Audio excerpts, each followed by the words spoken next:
So I was playing the ukulele and then it hit me.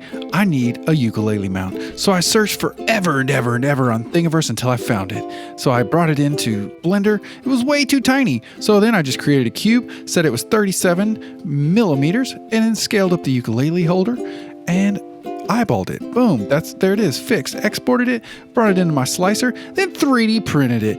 Whoa. 3 to 4 hours later, I was able to pop that bad boy off, take my 3D printed sandpaper and sand the snot out of it. Look at that. Then I took a 3D printed hammer and hammered a little nail in. Woohoo! Then I took a 3D printed screwdriver and screwed a screw in there and hung it up on the wall.